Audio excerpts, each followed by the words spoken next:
Hello there, I'm Anne from Lolly and Grace, and this is a tutorial for the chain stitch.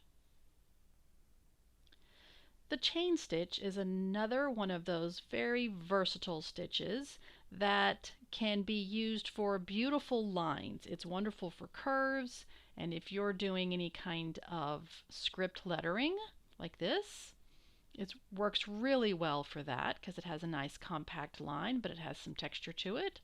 But it can also be used as a filling stitch, as it has been done here.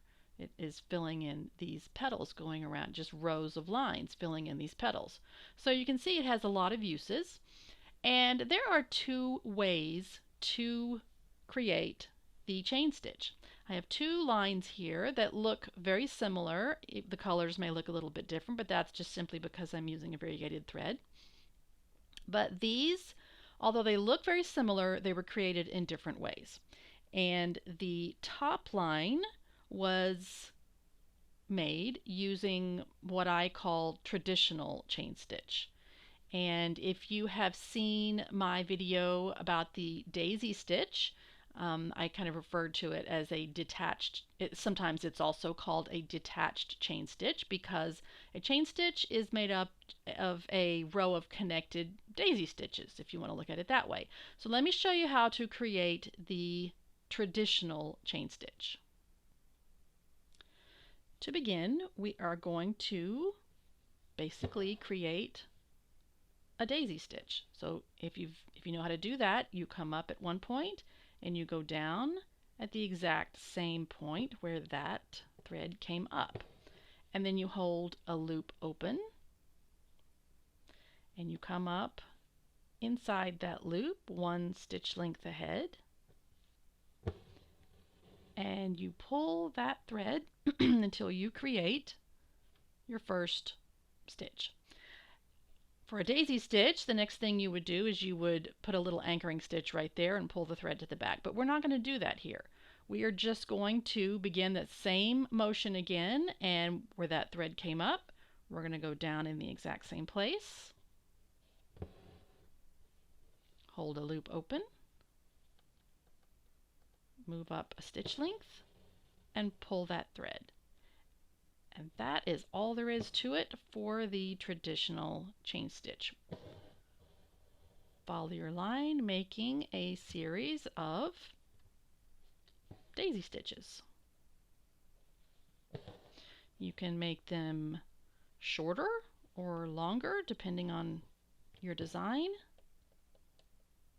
It'll give you a little bit of a different look depending on how tightly you pull them and how long you make each one.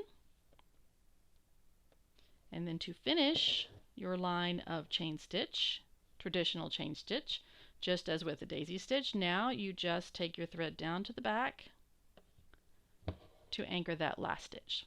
So there is the traditional chain stitch. The second method for creating a chain stitch is called the reverse chain stitch. And the first thing you're going to notice is that we're going to start at the opposite end of the line where we started here. And the first thing to do is to make a very tiny anchoring stitch. Just like that. Okay, so that's the first thing to do. Now you're going to come down a stitch length and put that needle underneath your little bitty anchoring stitch, pull it through, and now go down where that thread came out. And there's your first stitch. Now we're going to go down a stitch length, put that needle underneath the first stitch, pull it through, and put the needle down. So you can probably see now why it's called the reverse chain stitch. You're working in the opposite direction of the way the first one was created, but the effect ends up looking very similar or the same. You're making little loops that, you know, go underneath the stitch ahead of it. Now, some people my go-to is the traditional chain stitch.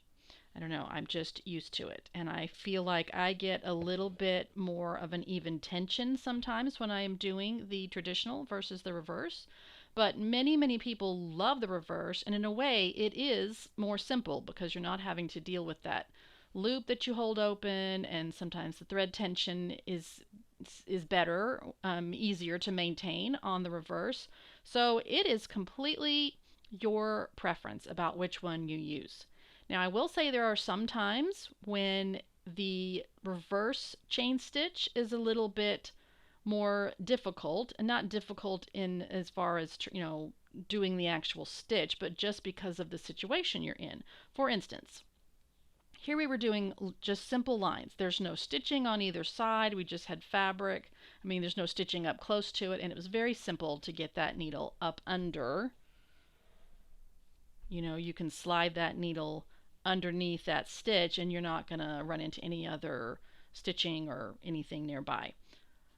But if you are doing a filling stitch like this, where these stitches are very close to these rows of chain stitches are very close together, sometimes it works fine. You can do the reverse chain stitch and you can get that needle. Let me just show you. I mean, I know this is already finished, but for instance, you're trying to get that needle, let me turn it around this way. You're trying to get that needle, under this stitch and stay out of the way of the one that's next to it. It can definitely be done.